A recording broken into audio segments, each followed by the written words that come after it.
নমস্কার বন্ধুরা, stock MKT এডুকেশনের পক্ষ থেকে আপনাদের স্বাগত। নিফটি প্রায় এবং সেন্সেক্স প্রায় 2-3 দিন একই জায়গায় দাঁড়িয়ে রয়েছে।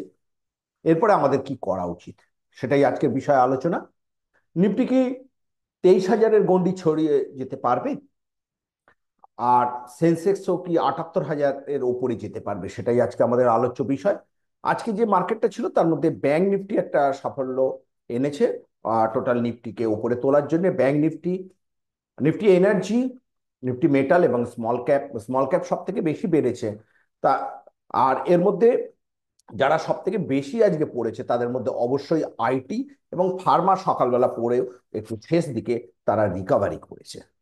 আমরা একটু দেখে নেব যে আজকের এই নিফটির এতে কিরকম কি পজিশন ছিল। নিফটি আজকে মাত্র 12 পয়েন্ট মাইনাসে বন্ধ করেছে।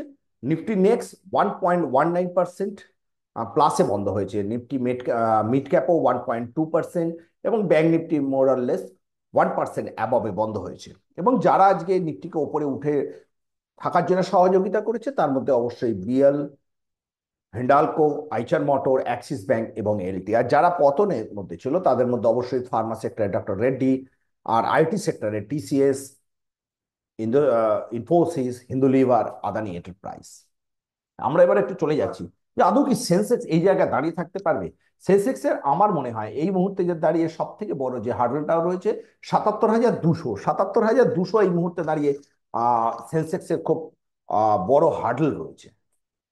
আর নিফটির ক্ষেত্রে আমরা একটু দেখে নিই নিফটি কি হবে। নিফটি দেখুন একই জায়গাতে, আমরা যদি নিফটিকে একটা দেখি যে একই জায়গাতে নিফটি কনসোলিডেট করছে এবং নিফটির এই জায়গা থেকে বারবার 22,800 থেকে খালি রিটার্ন আসছে।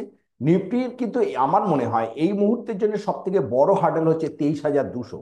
23,200 নিফটির হার্ডলের পরেই কিন্তু নিফটি আগামী দিনে উপরে উঠতে পারবে। তাহলে আমরা একটু ছোট টাইম ফ্রেমে আমরা দেখে নিই যে নিফটি কিভাবে কাজ করবে আমাদের। নিফটি সেই একই জায়গায় ঘুরছে। নিফটি এইখানে 22,000, 23,200 নিফটির এই মুহূর্তে দাঁড়িয়ে একটা স্ট্রং রেজিস্টেন্স।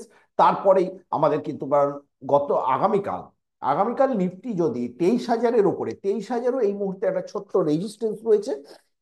আমাদের 20 তারিখে 23,000 এর ওপরে নিফটি যদি সাস্টেন করতে পারে তবে আরো 200 পয়েন্টের রান অপেক্ষা করছে।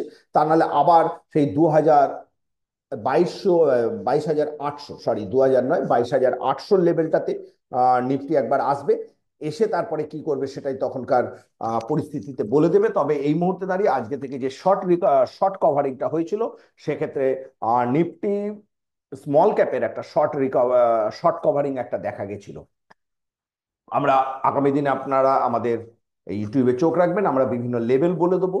এবং আমরা যদি একটু বর্ডার ভাবে দেখি যে নিফটি যদি আদৌ এই জায়গাটাতে সাস্টেন করতে পারে তাহলে নিফটি কতটা যেতে পারে, তাহলে কিন্তু নিফটির যে জায়গাটা রয়েছে 23,600 এই মুহূর্তে দাঁড়িয়ে যেটা দেখা যাচ্ছে, 23,600 নিফটির ক্ষেত্রে একটা বড় স্ট্রং রেজিস্টেন্সের জায়গায় দাঁড়িয়ে রয়েছে। কিন্তু এবার সবাই বলছে যদি পড়ে যায়, যদি পড়ে যায় তাহলে আমার মনে হয় যে এই জায়গাটাতে 21,900, 21,900 মানে প্রায় ধরে নিন এখান থেকে নিয়ার অ্যাবাউট 1,000 পয়েন্ট নিচে বা একটা স্ট্রং সাপোর্ট তো রয়েছে। তার আগে যে সাপোর্টটা রয়েছে সেটা কিন্তু 22,200, 22,200 এবং 21,900 এই লেভেলটার কাছে একটা যদি নিফটি এখান থেকে পড়ে যায় তাহলে একটা সাপোর্ট নেওয়ার জায়গা তৈরি হতে পারে। আর ব্যাংক নিফটির ক্ষেত্রে দেখি, ব্যাংক নিফটি কিন্তু একটা ডাব্লিউ ফরমেশনে, আমরা যেমন লাইন চার্টে দেখেছি সেরকম ডাব্লিউ ফরমেশন করে ব্যাংক নিফটি একটা উপরে ওঠার চেষ্টা করছে। ব্যাংক নিফটির কিন্তু এই মুহূর্তের একদম স্ট্রং সাপোর্টের যে জায়গাটা হচ্ছে 49,000, 49,100 আপনি ধরে নিতে পারেন, বা 49,000 এই মুহূর্তে দাঁড়িয়ে ব্যাংক নিফটির ক্ষেত্রে একটা স্ট্রং সাপোর্টের জায়গা। এই সাপোর্টটা ভেঙে দিলেই কিন্তু এখানেও একটা ডাব্লু ফরমেশন করে ব্যাংক নিফটি ওঠার চেষ্টা করছে। সেই সাপোর্টটা ভেঙে দিলে ব্যাংক নিফটি কিন্তু খুব সহজেই ওখান থেকে প্রায় নিয়ার অ্যাবাউট 1,000 পয়েন্ট, প্রায় 48,000-এ পৌঁছে যাবে। আর ব্যাংক নিফটি যদি এই জায়গা থেকে চলতে পারে তাহলে আগেই আমাদের দাগ কাটা আছে। 50,200 বা 300-র কাছে একটা ব্যাংক নিফটি আসতে পারে। আগামী দিনে আমরা যে সমস্ত স্টকগুলোর উপরে খেয়াল রাখবো সেগুলো নিয়ে আমরা একটু অবশ্যই আলোচনা করছি। সিডিএসএল, সিডিএসএল অনেকটা পড়েছে, এখানে একটা কনসোলিডেট করছে। এই কনসোলিডেশনের জায়গা থেকেই কিন্তু একটা সিডিএসএল এর বাউন্স ব্যাকের একটা হওয়ার সম্ভাবনা থেকেই যাচ্ছে। সিডিএসএল এর পরে আসছে পলিসি বাজার। পলিসি বাজারে যদিও কন্টিনিউয়াস একটা ডাউন ট্রেন্ড হয়ে রয়েছে, কিন্তু পলিসি বাজারের এই যে জায়গাটা, এইখানটাতেই ও কিন্তু প্রিভিয়াসলি যে সাপোর্টটা নেওয়া, সেই সাপোর্টটা নিয়ে একখানা পলিসি বাজার যদি এখান থেকে একটা বাউন্স ব্যাক করে, তাহলে পলিসি বাজারের নেক্সট যেটা আছে 1622, 1622-এর পরে কিন্তু পলিসি বাজার নেক্সট 1725 অব্দি একটা চলে যাওয়ার সম্ভাবনা থেকেই যাচ্ছে।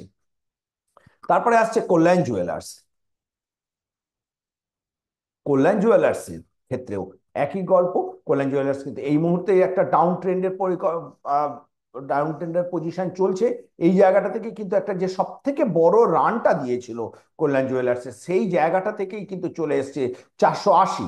এই জায়গা থেকে যদিও বা বাউন্স ব্যাক করে, তাহলে কল্যাণ জুয়েলার্সের এই মুহূর্তে সব থেকে স্ট্রং জায়গা হচ্ছে 525। 525-এর পরেই তারপরে যে স্ট্রং রেজিস্ট্যান্স সেটা হচ্ছে 575 কল্যাণ জুয়েলার্স। আর যদি নিচে আসে, তাহলে এইখানকার যে একটা আর একটা সাপোর্ট আছে 434, এই লেভেলটাতেও যদি মার্কেটের একটা নেগেটিভ ইম্প্যাক্ট থাকে, তাহলেও কিন্তু কল্যাণ জুয়েলার্স চলে আসতে পারে।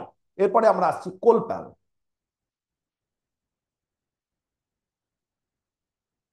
কোলপাল একদম কন্টিনিউয়াস পড়ছে, এফএমসিজি স্টক। কিন্তু এই যদি এই লেভেলটা ভাঙে, তাহলে কোলপাল খুব সহজেই কিন্তু এইখানটাতে 2280 ফাঁসি জায়গায় চলে আসতে পারে। আর এই জায়গাটা থেকে কল্যাণ জুয়েলার্স এই কোলপাল যদি একটা বাউন্স ব্যাক নিতে পারে, তাহলে প্রায় 2500-র ওপরে গিয়ে একটা ওপরে ওঠার চেষ্টা করবে। তখন সেক্ষেত্রে রেজিস্ট্যান্স হবে 2646। আপনাদের ভিডিওটা কেমন লাগলো অবশ্যই কমেন্টস করে জানাবেন। আমরা আমাদের যে সাপোর্ট লেভেলগুলো বলে দিলাম, এটা পুরোটাই আমাদের এডুকেশন পারপাস। কেউ কোনো কিছু কেনার আগে অবশ্যই আপনাদের কোনো ফাইন্যান্সিয়াল অ্যাডভাইজারের সহায়তা নেবেন। ধন্যবাদ। আপনাদের দিন ভালো হোক, এটাই আমাদের কাম্য। নমস্কার।